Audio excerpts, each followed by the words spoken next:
Welcome back to Rich and Saurabh world. तो guys आज हम आप लोगों के साथ शेयर करने वाले हैं मंथली एक्सपेंसेस इन यूके। हम लोगों को यहाँ 4 इयर्स हो गए रहते हुए और हम लोगों के मंथली एक्सपेंसेस कितने हैं दोनों जानों के मिला के, लाइक हाउस रेंट कितना है, ग्रोसरी शॉपिंग में कितना लग जाता है और उसके अलावा पेट्रोल, ट्रांसपोर्टेशन, काउंसिल टैक्स कितना है, ग्राउंड रेंट कितना है, ये सब आप लोगों के साथ शेयर करने वाले हैं। तो बेसिकली हम दिखाने वाले हैं आपको कि अगर आप कोई भी कपल या सिंगल बंदा आने वाला है यूके में, हाँ जी, तो उसको एक अंदाजा मिल जाए कि उनका कितना खर्चा होने वाला है। हाँ, तो वो बाकी है कि आप कितना खाते हो, नहीं खाते हो, कितना महंगा सामान लेते हो, वो भी आप लोगों के ऊपर है, लेकिन एक अप्रोक्सीमेट आइडिया आप लोगों को पक्का मिल जाएगा। तो फ्रेंड्स, अगर आप देख रहे हो हम इस टाइम एक कार पार्क में हैं और ये कार पार्क है एक one of the grocery store जो कि है सुपर स्टोर यहाँ का, उसका नाम है टेस्को।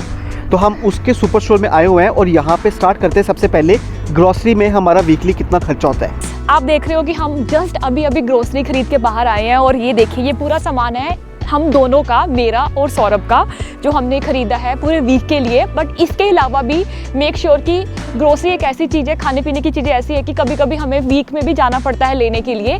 तो लेट मी शो यू कि हमारा आज जो वीकली बेसिस पे कितना खर्चा हुआ है। अगर आप देखें पास से तो it says 36.56, but make sure जो एक्चुअल खर्चा था वो था 44.56। ये हमें डिस्काउंट मिला था, हमारे पास एक कूपन पड़ा हुआ था, बिकॉज हम लोग यहाँ पे रेगुलर शॉपिंग करते हैं। तो ये जो होते हैं ग्रोसरी वाले आपको कूपन देते हैं कभी कभी, ताकि आप यूज़ कर सको उस कूपन को और डिस्काउंट ले सको। तो एक्चुअल खर्चा हमारा 44 पाउंड का हुआ है। तो आप देख सकते हो कि इसके अलावा भी कभी आप वीकली बेसिस पे कभी जाते हो लेने बीच बीच में, जैसे 7 दिन के अंदर ऑब्वियसली कभी कुछ लेने पड़ सकता है, तो 5-10 पाउंड का ऊपर खर्चा हो जाता है। कभी आप इंडियन ग्रोसरी भी चले जाओ लेने के लिए तो वहाँ पे भी खर्चा होगा ही होगा आपका। तो कुल मिला के 50 to 60 पाउंड का पर वीक का खर्चा है। और अगर आप मंथली पूछोगे तो 2 जनों का 200 to 250 GBP खर्चा आएगा। फिर भी मैं आपको बोलती हूँ कि आपके ऊपर डिपेंड करता है कि आप कितना खाते हो सकता है कुछ लोग ज़्यादा भी खाते हो सकता है कुछ लोग बहुत ज़्यादा ब्रांडेड लेते हैं या फिर नॉर्मल लेते हैं, तो थोड़ा बहुत वेरी करता रहेगा। बट अगर आप एक अप्रोक्सीमेट आइडिया लेना चाहते हैं तो पर पर्सन के हिसाब से 100 to 150 GBP खर्चा आएगा ग्रोसरी का। तो दिस इज़ बेसिकली जो खाने पीने का आपका खर्चा होता है वो मैं आपको बता रही हूँ। तो अगला पॉइंट ये तो हमारा ग्रोसरी था। अब आते हैं घरों के ऊपर कि जब जहाँ पे लोग आते हैं तो सबसे बड़ा पॉइंट कि रहना कहाँ पे है, जो सबसे इम्पोर्टेंट और नेसेसरी चीज़ है। मेरे पीछे आप देखोगे यहाँ पे फ्लैट्स है और यहाँ पे भी फ्लैट्स है और यहाँ पे आपको प्रॉपर हाउसेज मिलेंगे। तो गाइज ये बहुत बड़ा इंपॉर्टेंट फैक्टर है कि आप सिंगल रह रहे हो, फैमिली के साथ रह रहे हो। और एक चीज़ और बता दूँ, देयर इज़ नो डिफरेंस कि आप फ्लैट में रह रहे हो या हाउसेज में रह रहे हो, प्राइस नॉर्मली सेम ही होता है सबका। अगर आपके दिमाग में मिथ बना हुआ है कि फ्लैट में रह लेंगे तो सस्ता मिल जाएगा, ऐसा कुछ नहीं है। हम लोग फ्लैट में रह रहे हैं और आपको पता होगा, अगर आपने हमारा पिछला वीडियो देखा होगा हाउस टूर का, हमारे फ्लैट का अगर आप रेंट पूछते हो तो 1700 GBP रेंट है 2 BHK फ्लैट का। तो अगर आप लेट्स सपोज एक इंडिविजुअल पर्सन हो और अगर आप चाहते हो कि आपका रेंट कितना होना चाहिए, कहाँ से स्टार्ट होता है, तो मैं आपको मोटा मोटा आइडिया दे देती हूँ। एज ए सिंगल इंडिविजुअल आप 800 to 900 GBP से स्टार्ट कीजिए और जितना आप लग्जरी जाओगे आपको 1500 GBP तक का घर का रेंट देना पड़ेगा। और उसी तरह अगर आप 2 BHK की बात करते हैं तो 2 BHK में आपको कम से कम लाइक आप स्टार्ट कर लीजिए 1200 और 1300 GBP से और वो जाएगा 2000, 2200, 2500 GBP तक, डिपेंड कि आप कितना लग्जरी जाते हो।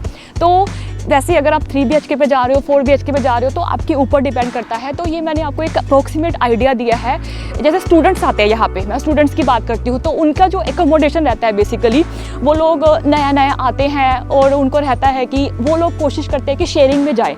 तो शेयरिंग में आपको और सस्ता पड़ जाएगा, लाइक 500 to 600 GBP पड़ेगा अगर आप शेयरिंग अपार्टमेंट में रहते हो। बट अगर आप चाहते हो कि नहीं भी मुझे सिंगल रहना है और मैं स्टूडियो में भी रह सकता हूँ, 1 BHK में भी रह सकता हूँ, तो आपको तब 900 GBP से स्टार्ट हो जाएगा, तो 1200 GBP तक जाएगा। डिपेंड कि आप कैसा लेना चाहते हो, कौन सी सोसाइटी में, कौन से एरिया में, बहुत सारे फैक्टर्स डिपेंड करते हैं। तो उस हिसाब से आप अपना चूज़ कर सकते हो। और अगर आप घर को सर्च करना चाहते हो तो rightmove.co.uk है जो सबसे बेस्ट वेबसाइट है घर ढूंढने के लिए, वहाँ पे आप सर्च कर सकते हो। अब बात करते हैं एक और ही बहुत मोटे खर्चे की, जिसका नाम है काउंसिल टैक्स। आप देखते हो फॉरेन लोकेशंस बहुत ही सुंदर होती हैं, यहाँ पे सारे रूल्स फॉलो किए जाते हैं, सड़कें बिल्कुल साफ़ हैं, सब जगह पे डस्टबिन लगे हैं, लोग सारा कचरा डस्टबिन में ही फेंकते हैं। सबको मैनेज करने के लिए क्या करते हैं, गवर्नमेंट हर एरिया को डिवाइड किया हुआ है और एरिया वाइज टैक्स कैलकुलेट करते हैं। जैसे मैं हैरो में रहता हूँ तो लंदन में हैरो एरिया का एक काउंसिल टैक्स है, तो इस पे क्या करते हैं, हर एरिया को उन्होंने ना लग्जरी प्रॉपर्टीज से लेके दूसरी प्रॉपर्टीज के वाइज इन्होंने बैंड बनाए हुए ABCDEFGH। जैसे हमारी एक लग्जरी प्रॉपर्टी है तो हमारा टैक्स ज़्यादा है, कोई अगर स्टेशन से दूर रहता है तो उसका टैक्स कम है। और अगर मैं मोटा मोटा इसको खर्चा बताऊं तो क्या होगा, अगर 1 बेडरूम है तो उसका 100 से लेके 150 तक का काउंसिल टैक्स का रेंज है। अगर 2 बेडरूम प्रॉपर्टी है तो 150 से लेके 200 तक का काउंसिल टैक्स का रेंज है। और अगर मैं आपको हमारे घर का बताऊं तो हमारा 200 GBP का काउंसिल टैक्स है, जो कि हर महीने हमें 200 GBP सिर्फ काउंसिल टैक्स को देने पड़ते हैं। इस काउंसिल टैक्स में कवर क्या क्या होता है, सड़कें, सफाई, आपके डस्टबिन क्लियरिंग, आपकी जितनी भी सफाई हो रही है, पार्क्स बन रहे हैं, वो सारा का सारा इस काउंसिल टैक्स के थ्रू वो कवर करते हैं। अच्छा, इन सब खर्चों के अलावा ऐसी चीज़ें भी हैं जो कि आजकल की लाइफ में सबको इम्पॉर्टेंट है ही है, तो वो सब खर्चे भी हमारे ऐड होंगे, जैसे कि इलेक्ट्रिसिटी, टीवी, इंटरनेट और आपके घर की हीटिंग हो गई। तो ये सारे खर्चों के बारे में हम बात करते हैं। अगर मैं अपने घर का देखूं तो हमारे घर का electricity bill he 60 to 70 GBP हर महीने आता ही है। अगर मैं टीवी के बारे में बात करूं तो 25 पाउंड का तो टीवी का ही कॉस्ट है। इसके अलावा यहाँ पर टीवी लाइसेंस है जो कि 15 पाउंड है। अगर मैं बात करूं इंटरनेट की तो हमारे घर में 25 पाउंड का इंटरनेट का खर्चा है। अच्छा, इसके साथ हम बात करते हैं पानी की, तो हमारे घर में जो 25 पाउंड का इसका बिल आता है। और मैं हीटिंग की बात करूं तो 50 पाउंड का हीटिंग का ही बिल है। यहाँ पर आप देखते हो बहुत ठंड है, हमें हीटिंग तो पूरा 24 घंटे चला के रखनी पड़ती है। तो ऐसे ही छोटे छोटे खर्चे करते करते आपको समझ ही नहीं आएगा कब 100 से 150 पाउंड आपका लग जाएगा। अगेन डिपेंड करता है, मेरा 1 बेडरूम घर है, 2 बेडरूम घर है, उसके बेसिस पे थोड़ा डिफरेंस हो सकता है। अब बात करते हैं एक बहुत बड़े खर्चे की, जो है ट्रांसपोर्टेशन के ऊपर खर्चा। अगर आप मेट्रो में ट्रैवल करते हो, बसेस में ट्रैवल करते हो, तो ऑब्वियसली वहाँ पे हमें पास लेना पड़ेगा या फिर डेली बेसिस पे टिकट लेनी पड़ेगी। तो रेकमेंड करूँगी कि पास ही सबसे बेस्ट होता है। अगर आप बस में ट्रैवल करते हैं, लेट्स सपोज आप कोई भी 1 घंटे की जर्नी लेते हैं, तो आपको नॉर्मली 1.50 पाउंड चार्ज होता है। लेकिन अगर आप मंथली खर्चे की बात करते हैं, जैसे मैंने देखा है कि हमारा जो मंथली खर्चा है, मेरा या फिर सौरभ का, पर मंथ के हिसाब से सौरभ को 200 पाउंड का पास लेना पड़ता है, क्योंकि वो जोन 1 में जाता है, जोन 5 से लेके। तो डिपेंड करता है कि आप कौन से जोन से कहाँ तक जा रहे हो। तो अगर आप मैक्सिमम खर्चे की बात करते हो तो मैंने 200 to 250 पाउंड आप मोटा मोटा लेके चलो, पर मंथ का आपका खर्चा होगा। लेकिन फिर वही डिपेंड करता है कि जैसे मैं हूँ, मेरा ऑफिस पास में है, थोड़ा लाइक 20 मिनट के डिस्टेंस पे है, तो मेरा पर डे के बेसिस पे 1.50 पाउंड जाने का और आने का 1.50 पाउंड चार्ज होता है। टोटली डिपेंड करता है कि अगर सपोज आप किसी यूनिवर्सिटी के बिल्कुल पास में रह रहे हो या फिर आप ऑफिस लोकेशन के बिल्कुल पास में रह रहे हो, तो आपका कोई खर्चा ही नहीं आएगा ट्रांसपोर्टेशन का, बिकॉज आपको कोई पास नहीं लेना पड़ेगा, कोई ट्रैवल नहीं करना पड़ेगा। बट ऑब्वियसली अगर आप ट्रैवल कर रहे हो तो आप लेके चलो कि ट्रांसपोर्टेशन के ऊपर भी अच्छा खासा खर्चा होता है। डिपेंड कि आप किस जोन में रह रहे हो। हम लोग जोन 5 में रहते हैं, तो जोन 1 तक जाने में सौरभ का जो पास का खर्चा है that is 200 GBP per month. तो अगर हम बात करते हैं कि पर्सनल गाड़ी का, अगर आपने अपनी पर्सनल गाड़ी रखी है तो आपको उसके भी खर्चे तो आएंगे ही आएंगे। जैसे जैसे गाड़ी महंगी होती जाएगी उसके ज़्यादा पेट्रोल लगेगा, डीजल लगेगा, मेंटेनेंस ज़्यादा होगी, सर्विस का कॉस्ट ही ज़्यादा लगेगा। तो मैं मोटा मोटा अगर आपको यहाँ पे पेट्रोल और डीजल का कॉस्ट बता दूँ तो पेट्रोल यहाँ पे 1.2 पाउंड पर लीटर है, तो बेसिकली 120 रुपये पर लीटर है, और डीजल 130 रुपये पर लीटर है यहाँ पर।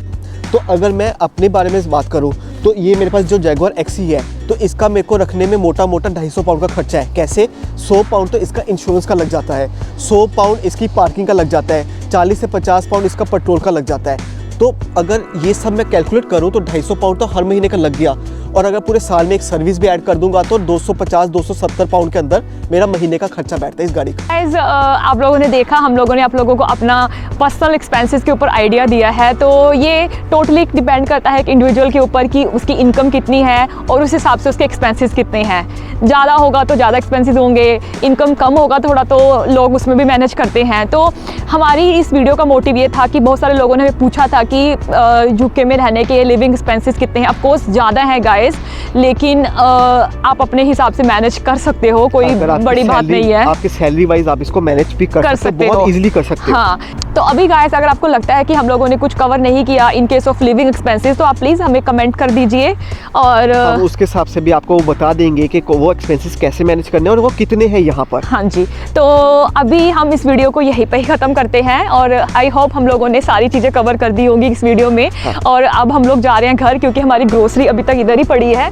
बिकॉज हम लोग शूट कर रहे थे, हम चाहते थे कि हम लाइव लोकेशन में शूट करें, आप लोगों को आइडिया दे सके कि भाई एक्सपेंसेस कितने हैं। इस चक्कर में 1 घंटे से मुझे ठंड में खड़ा के रखा रखा हुआ है इंसान ने। और it's time to take our stuff now और पैक आवर स्टफ।